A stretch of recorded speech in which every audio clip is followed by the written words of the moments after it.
I walked into the break room at exactly 12:15, my stomach growling from skipping breakfast.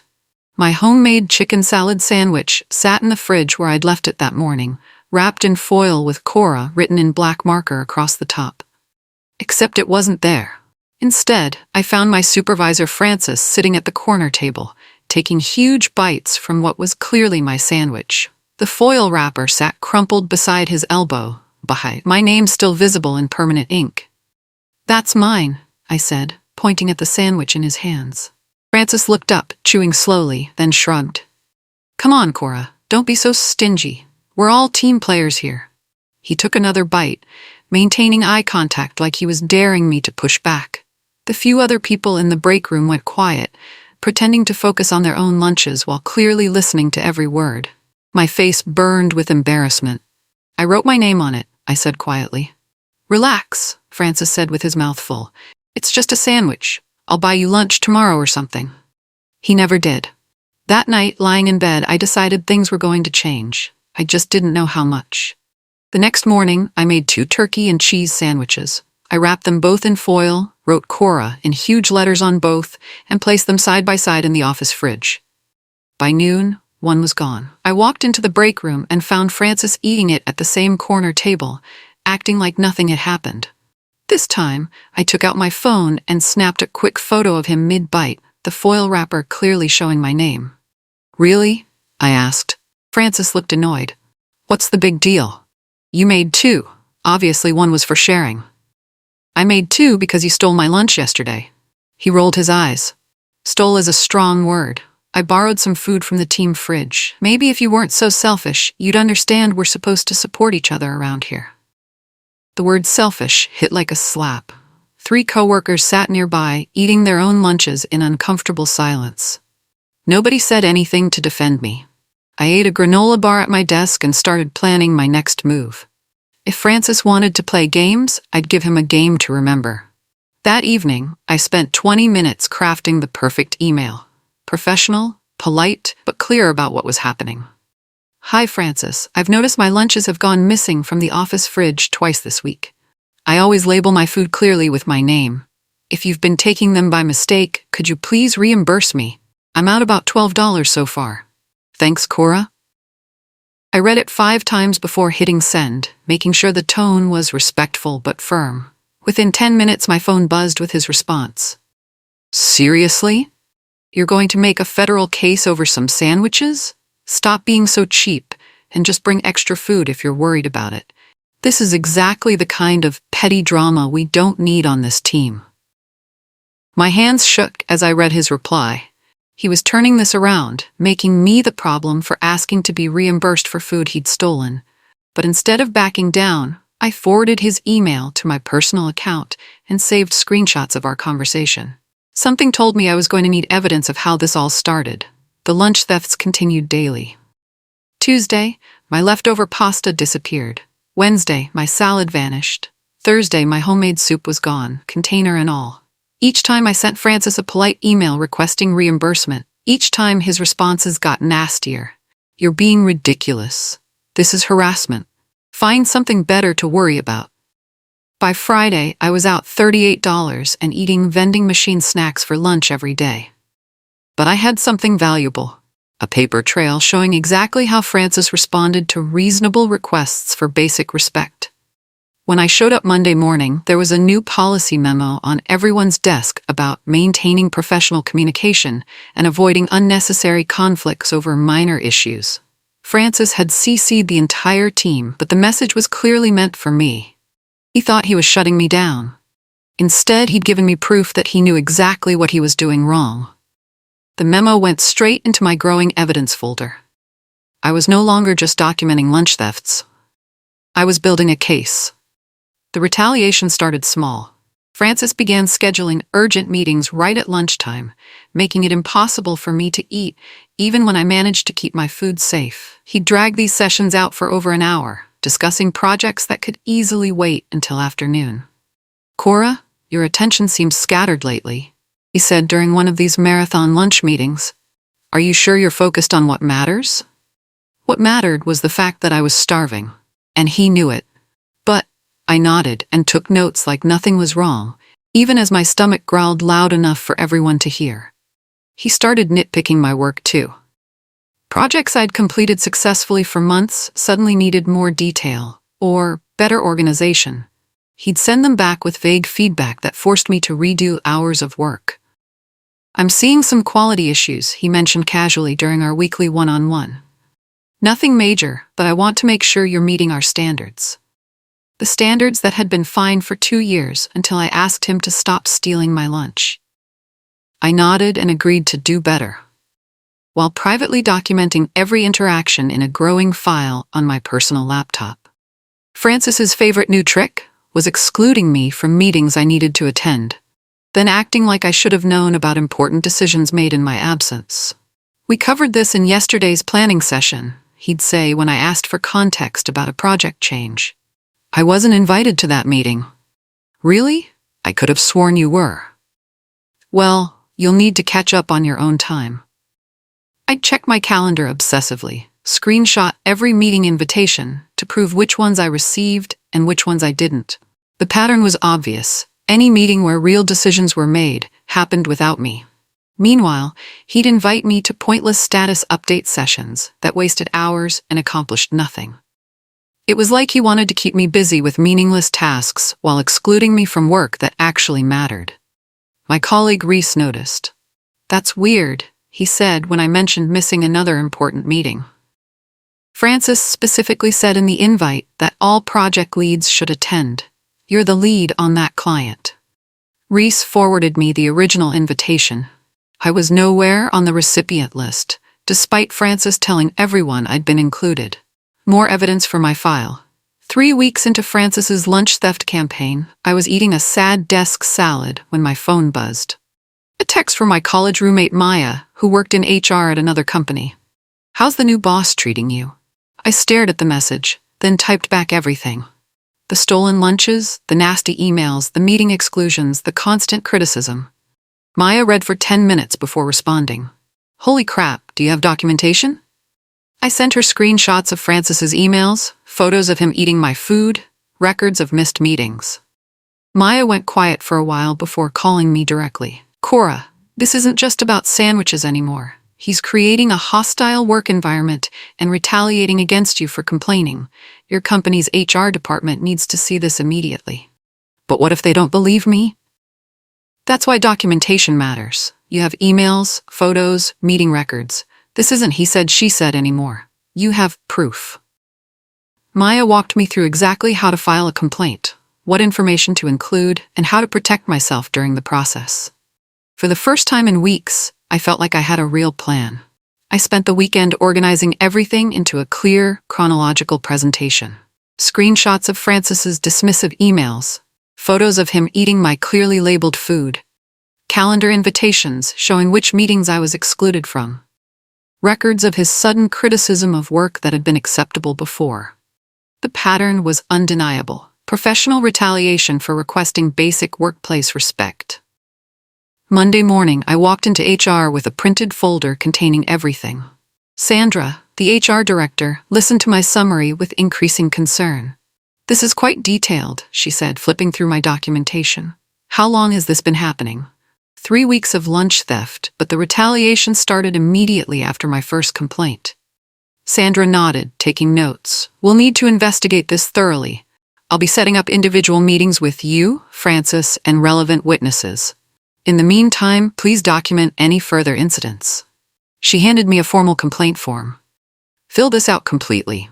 And Cora, you did the right thing bringing this forward. This behavior isn't acceptable."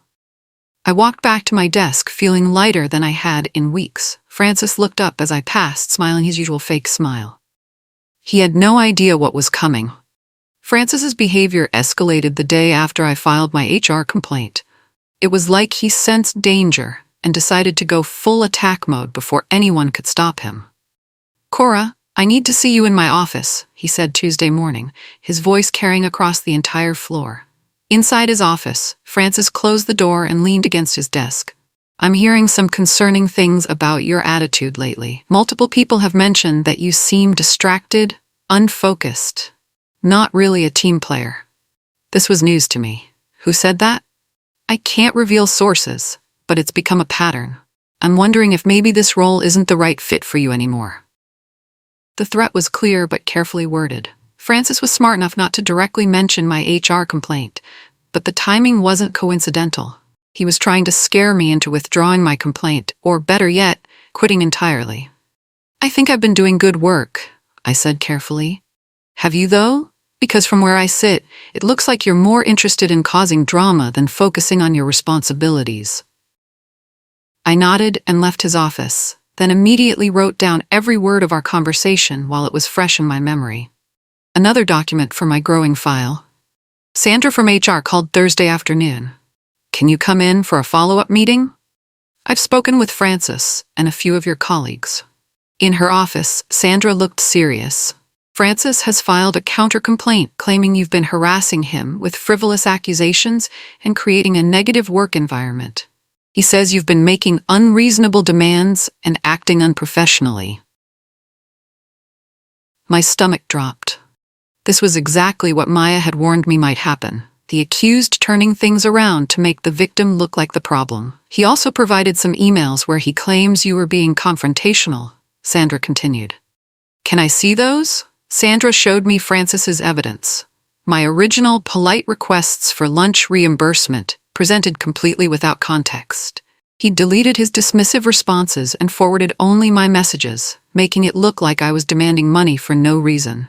I have the full email threads, I said, pulling out my phone. These are only half the conversations. Sandra compared Francis's selective screenshots to my complete records. Her expression shifted as she read Francis's actual responses. The dismissive comments, the accusations of being cheap and petty.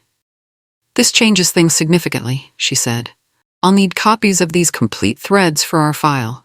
Friday brought Francis's boldest move yet. He called a team meeting for 4:30 p.m., supposedly to discuss workplace communication standards. I want to address some recent issues with professionalism on our team, Francis began, looking directly at me. It's important that we all remember to handle minor disagreements maturely, without escalating situations unnecessarily. The 5 other team members sat uncomfortably as Francis continued his thinly veiled attack on my character. He never mentioned my name, but everyone knew exactly who he was talking about. When someone takes initiative to address problems through proper channels, that's not escalation, said Reese suddenly. That's exactly what we should be doing. Francis's smile tightened. Of course, Reese. I'm just saying we should try to work things out directly first before involving outside parties.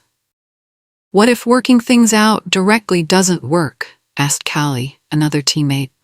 The question hung in the air. Francis had no good answer because the truth was obvious. He hadn't been willing to work anything out. He'd stolen my food, dismissed my complaints, and retaliated when I stood up for myself. Let's just focus on moving forward professionally, Francis said finally. But it was too late. The team had heard his weak justifications, and they weren't buying it. The following Monday, Sandra called me back to HR with an update. We've completed our initial investigation, she said. Based on the documentation you provided and interviews with your colleagues, we found credible evidence supporting your complaint. Relief flooded through me. What happens now? Francis will be receiving formal counseling about appropriate workplace conduct. He'll also be required to complete additional management training before the end of the month, and he's been instructed to reimburse you for the lunches he took. It wasn't everything I'd hoped for, but it was validation. The company officially recognized that Francis had behaved inappropriately and needed correction. There's one more thing. Sandra continued. Given the nature of this complaint and the retaliation you experienced, we're implementing some temporary measures to ensure your work environment remains professional going forward. She explained that Francis's interactions with me would be monitored more closely, and any further retaliation would result in serious disciplinary action.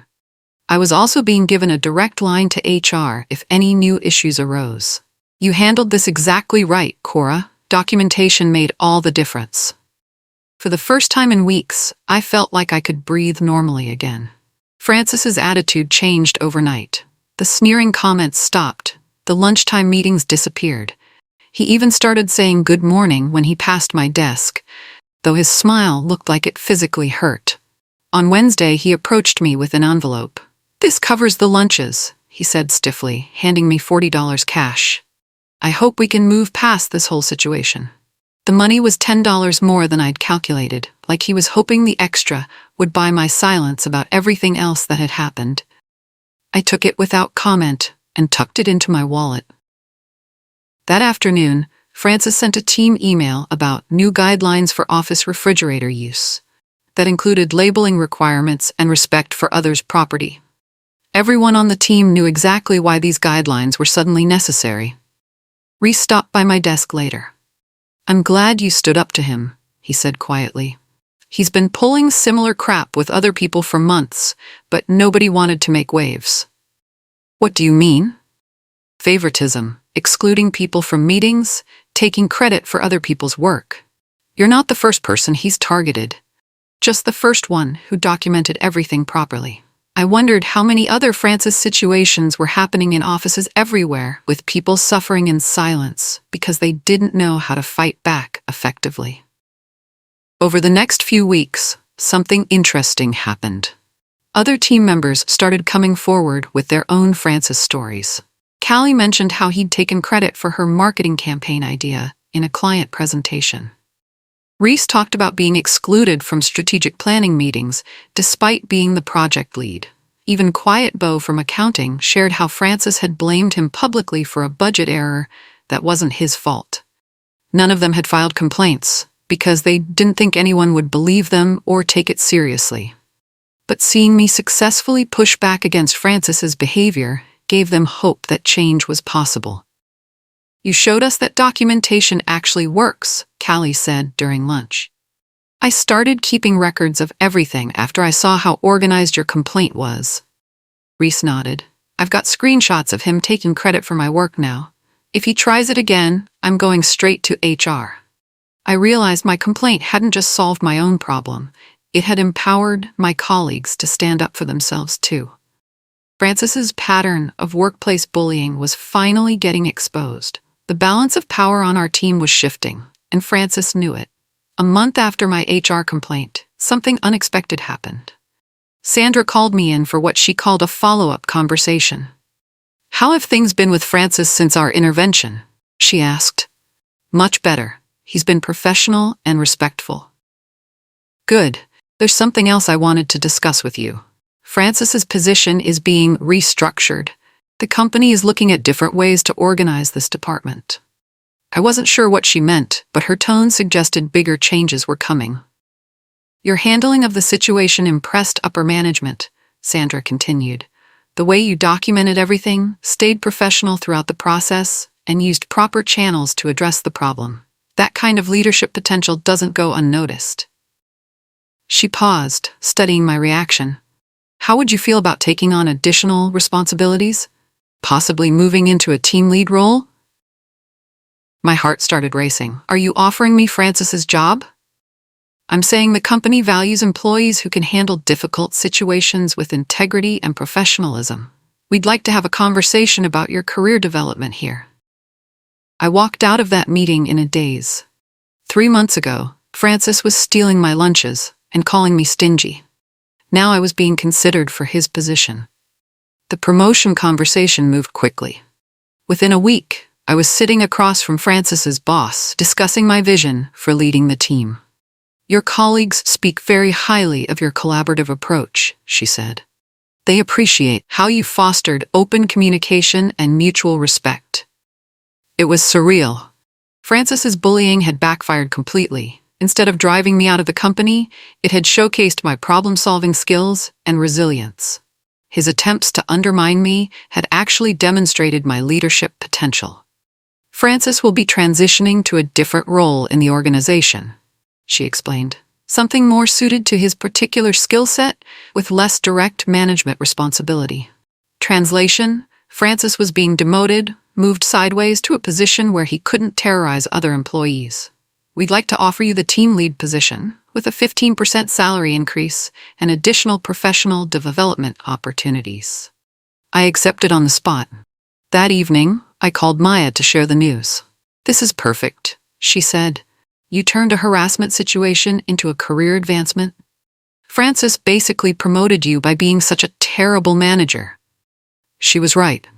His lunch theft had set off a chain of events that completely changed my professional trajectory.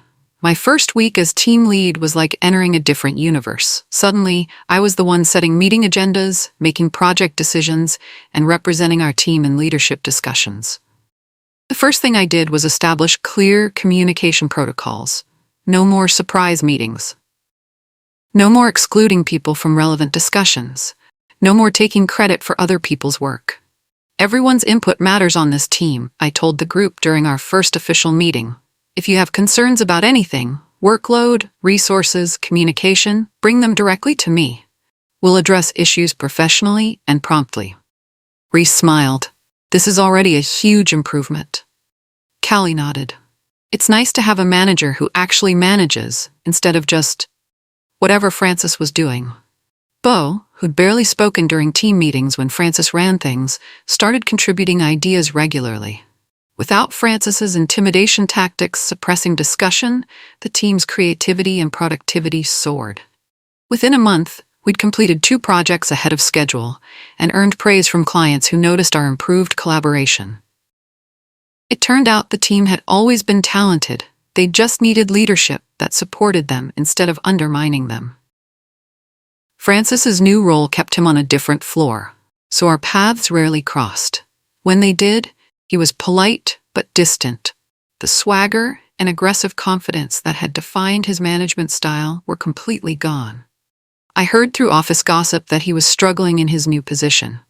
Without the power to intimidate people, he had to actually produce quality work to earn respect. Apparently, that wasn't going as smoothly as his bullying tactics had. "He keeps asking other people to review his reports before he submits them," Reese mentioned during lunch, like he's lost confidence in his own judgment. I felt a mix of satisfaction and pity. Francis had created his own downfall by treating people badly, but seeing him struggle wasn't particularly enjoyable. I preferred focusing on building up my team rather than dwelling on his decline. Still, there was poetic justice in the situation. The man who'd called me stingy for wanting my own lunch was now begging colleagues to help him avoid professional embarrassment. His arrogance had been replaced by insecurity, and everyone could see the difference. The office dynamics had shifted completely, and Francis was learning what it felt like to be on the receiving end of workplace power imbalances. 6 months after the lunch incident, I found myself presenting our team's quarterly results to senior leadership.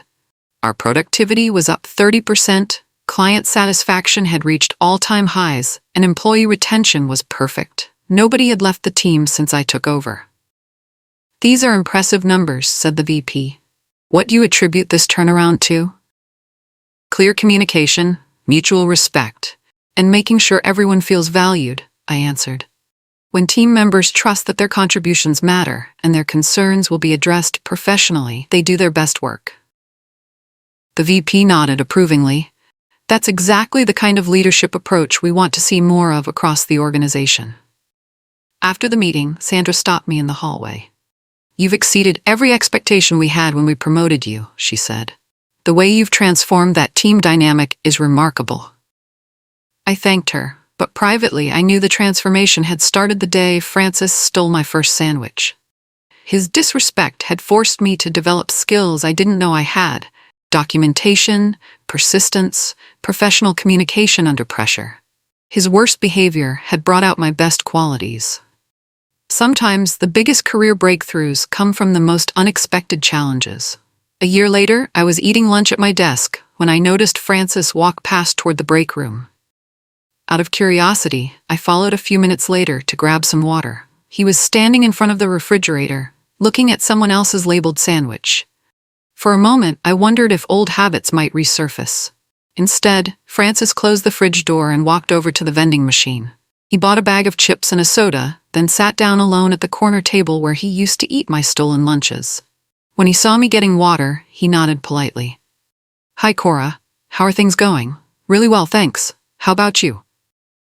"Can't complain," he said, though his tone suggested otherwise. We made small talk for a minute about work projects and weekend plans. It was the most normal conversation we'd ever had, probably because the power dynamic between us had completely equalized. He couldn't intimidate me anymore, and I had no interest in gloating over his diminished status. When I walked back to my desk, I realized I felt genuinely sorry for him. Francis's lunch theft had changed both our lives, but mine had changed for the better. During my annual performance review, my manager pulled up metrics that still amazed me. Team productivity, client satisfaction, employee engagement. Every number told the same story of dramatic improvement. "You've become one of our most effective leaders," she said. "We're recommending you for the Senior Management Development Program." The program was reserved for employees being groomed for director-level positions. 2 years earlier, I'd been eating vending machine snacks because my boss stole my lunches. Now I was being fast-tracked for senior leadership. "There's something I want you to consider," she continued. "We're opening a new regional office next year. We need someone with your leadership skills to help establish the culture and build the team from scratch." It would mean another promotion, relocation assistance, and the opportunity to create an entire workplace environment based on the principles I'd learned through my experience with Francis. The chance to ensure that no employee would face the kind of treatment I'd endured, because respect and professionalism would be built into the foundation. "I'm very interested," I told her. That evening, I called Maya to share the news. "You're getting promoted again? That's incredible. I keep thinking about how this all started with a chicken salad sandwich." On my last day before transferring to the new regional office, my team threw a farewell lunch. They'd ordered from everyone's favorite restaurant and set up a celebration in the conference room. "You changed everything for us," Callie said during her toast. "You showed us what good leadership actually looks like." Reese added, "More importantly, you proved that standing up for yourself doesn't just help you, it helps everyone around you too." They were right. My complaint against Francis had ripple effects throughout the team and beyond. Other employees had felt empowered to address their own workplace issues. The company had updated its harassment policies and manager training programs. Several people had been promoted into leadership roles based on the same qualities that got me promoted: documentation, professionalism, and persistence. Francis's lunch theft had accidentally triggered a culture shift that made the entire workplace better for everyone. As I looked around the table at colleagues who'd become friends, I felt grateful for the experience that had brought us all together. Even the difficult parts had led to something meaningful. Sometimes the worst situations teach you the most valuable lessons about your own strength and capabilities. At the new regional office, I made workplace respect and communication my top priorities. During new employee orientation, I shared the story of how documentation and proper channels had helped me address a difficult situation in my previous role. "Problems don't disappear when you ignore them," I told each new hire, "but they become manageable when you handle them professionally and systematically." I established clear policies about respectful behavior, open communication, and conflict resolution. The message was simple: everyone deserves to be treated with dignity, and the organization would support employees who stood up for those principles. 6 months into the new role, we had 0 harassment complaints, record-high employee satisfaction scores, and a team that collaborated seamlessly across departments. The culture we'd built attracted top talent and earned recognition from corporate leadership as a model for other offices. During a company-wide conference call, the CEO highlighted our office's success. "The regional team has demonstrated that respectful, professional leadership drives exceptional results," he announced. I smiled, remembering Francis's dismissive emails calling me petty for wanting basic workplace respect. He'd been wrong about everything. Respect wasn't petty, it was the foundation of effective teamwork. 2 years later, I received an unexpected message on LinkedIn. It was from Francis. "Hi Cora, I hope you're doing well in your new role. I wanted to reach out and apologize for my behavior when I was your manager. I realize now that I handled the lunch situation poorly and created a hostile work environment for you and others on the team. I've been working on becoming a better leader and person. I hope you can accept my apology." I stared at the message for a long time. It was the apology I'd wanted 2 years earlier, finally arriving after I no longer needed it. I wrote back, "Thank you for reaching out, Francis. I appreciate your apology, and I'm glad to hear you're working on personal growth. I wish you well in your career." I meant it. Holding on to anger about Francis's behavior would have only limited my own growth and happiness. The experience had taught me valuable lessons and ultimately led to better opportunities.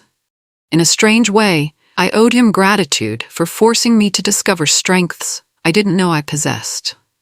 His lunch theft had been the catalyst for the best career development I'd ever experienced. These days, when I tell the story of how my career took off, people are always surprised by how it started. "A stolen sandwich led to all this?" they ask. But it makes perfect sense to me. Francis's disrespect forced me to learn skills that became the foundation of my leadership style: documentation, persistence, professional communication, and standing up for principles even when it's uncomfortable.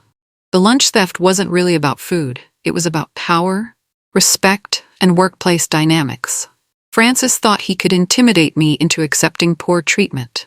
Instead, he accidentally taught me how to advocate for myself and others effectively. Now, as a regional director managing multiple offices, I see similar situations regularly.